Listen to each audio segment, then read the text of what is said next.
రెండవది, civil services తర్వాత public service commission ద్వారా నియామకాలు జరిగే గ్రూప్ 1 పోస్టులు 2011 సంవత్సరంలో ఇచ్చిన నోటిఫికేషన్ ద్వారా నియామకాలు జరిగితే ఈరోజు 2025 సంవత్సరం 14 సంవత్సరాలలో గ్రూప్ 1 నియామకాలు చేపట్టలేదు. ఆనాడు ఉమ్మడి రాష్ట్రం కావచ్చు లేదా 10 సంవత్సరాల తెలంగాణ రాష్ట్రంలో ఇంతవరకు గ్రూప్ 1 పబ్లిక్ సర్వీస్ కమిషన్ నియామకాలు చేపట్టలేదు. 21-22 సంవత్సరాల వయసు వచ్చిన ఒక నిరుద్యోగ యువతీ యువకులు గ్రూప్ 1 పోటీ పరీక్షల కోసం ప్రిపేర్ అవుతున్నామని చెప్పి కుటుంబానికి చెప్పి హైదరాబాదు నగరానికి వస్తే 14 సంవత్సరాలు ఆ పరీక్షలే నిర్వహించకపోతే వాళ్ళ వయసు 35 సంవత్సరాలు. అత్యంత యుక్త వయసులో కుటుంబానికి ఉపయోగపడి జీవితంలో వాళ్ళ కెరీర్లో ఉన్నత శిఖరాలకు ఎదగాల్సిన యువతీ యువకులు 14 సంవత్సరాలు త్రిశంకు స్వర్గంలో వేలాడదీయడం అంటే ఇంతకంటే నరకం ఏమైనా ఉంటుందా? మీరు ఆలోచన చేయండి. అట్లాంటి పరిస్థితి నుంచి ఎన్నో అడ్డంకులను అధిగమించి ఉన్న ఖాళీలను అన్నిటిని కూడా లెక్కగట్టి 563 గ్రూప్ 1 పోస్టులకు ఇంతవరకు ఉమ్మడి రాష్ట్రంలో కూడా 563 నియామకాలు ఎప్పుడూ జరగలేదు. మొదటిసారి 563 గ్రూప్ 1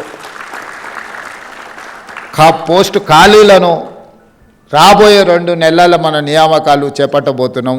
మనం జీవోలు ఇచ్చినప్పుడు ఎవరు ప్రశ్నించలే, మన ప్రిలిమ్స్ ఎగ్జామ్స్ కండక్ట్ చేసినప్పుడు ప్రశ్నించలే. ఎప్పుడైతే మనం ఈ పోటీ పరీక్షలు నిర్వహించి 563 నియామకాలు చేపడతామని ప్రతిపక్షానికి ప్రధానంగా నమ్మకం వచ్చిందో లీగల్ లిటిగేషన్స్ మొదలుపెట్టారు. కొంతమంది విద్యార్థులను రెచ్చగొట్టి వీధుల్లోకి తీసుకొచ్చే ప్రయత్నం చేశారు.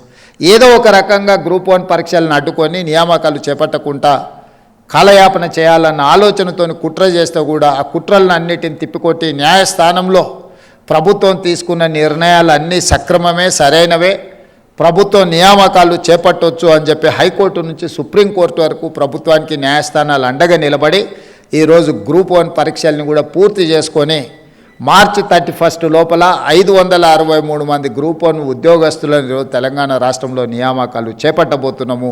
ఇది ఒక గొప్ప విజయము తెలంగాణ రాష్ట్రంలో ఈ సంవత్సర పరిపాలనలో అని చెప్పి ఈ సందర్భం మీకు అందరు గుర్తు చేస్తున్నాను. రాజకీయ నాయకులకు ఓడిపోతే 6 నెలలు ఖాళీగా ఉండడానికే కష్టపడుతున్నా లేకపోతే బాధపడుతున్నా ఎంబడెంబడే వాళ్ళ కుటుంబ సభ్యులకు వివిధ పోస్టులు ఇస్తున్న సమయంలో 14 సంవత్సరాలు యుక్త వయసు మొత్తం ఎందుకు ఉపయోగం లేకుండా పరీక్షలు వదిలేద్దామా, ఆశ మాకు అవకాశం వస్తే గ్రూప్ 1 ఆఫీసర్లం అవుతామని, పరీక్షలకు ప్రిపేర్ అవుదామా, ఎప్పటికి పరీక్షలు పెడతారో తెలియని పరిస్థితులు. ఇట్లాంటి గందరగోళ పరిస్థితుల్లో ఒక్కొక్క చిక్కుముడిని ఇప్పుకుంటూ ఈరోజు వివిధ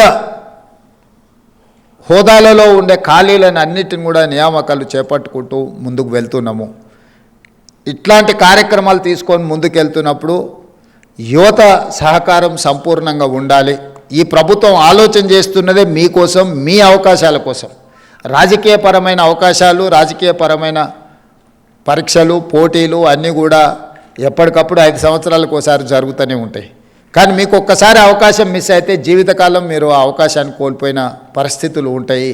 అందుకే తెలంగాణ రాష్ట్ర ప్రభుత్వం ఈనాడు ప్రభుత్వంలో వస్తున్న ఖాళీలను అన్నిటిని కూడా క్రమపద్ధతి తప్పకుండా క్యాలెండర్ డేట్స్ ప్రకారం నోటిఫికేషన్స్ ఇచ్చి నియామకాలు చేపట్టడానికి అన్ని రకాల సహకారాలు, అన్ని రకాల నిర్ణయాలను తీసుకొని ముందుకు వెళ్తున్నాము. ఈరోజు మళ్ళొకసారి ఈ సివిల్స్లో ఇంటర్వ్యూలకు సెలెక్ట్ అయిన వాళ్లకు నా అభినందనలే కాదు, మిమ్మల్ని అన్ని రకాలుగా ప్రోత్సహించడానికి ఈ రాష్ట్ర ప్రభుత్వం మీది, మీకెప్పుడు అండగా నిలబడుతుంది. మీకు ఏ సమస్య ఉన్నా కూడా ఉప ముఖ్యమంత్రి గారు అందుబాటులో ఉంటారు, సింగరేణి సంస్థ అందుబాటులో ఉంటుంది. ఢిల్లీలో కూడా రెసిడెంట్ కమిషనర్కు నేను తెలంగాణ భవన్ రెసిడెంట్ కమిషనర్కి కూడా నేను ఆదేశాలు ఇస్తాను.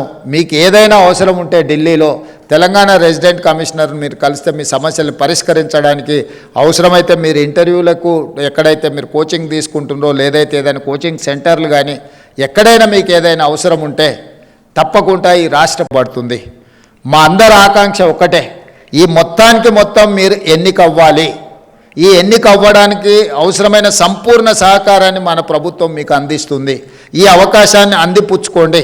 తెలంగాణ సమాజంలో ఇంకా మన పిల్లలు సివిల్స్కు ప్రిపేర్ అవ్వాలి, మీకు అవసరమైన అన్ని రకాల కోచింగ్ సెంటర్లు ఈ లెవెల్లో కానీ ఢిల్లీ లెవెల్లో కానీ ఎలాంటి సహకారం కావాలన్నా మన రాష్ట్ర ప్రభుత్వం మిమ్మల్ని ప్రోత్సహించడానికి సిద్ధంగా ఉన్నది.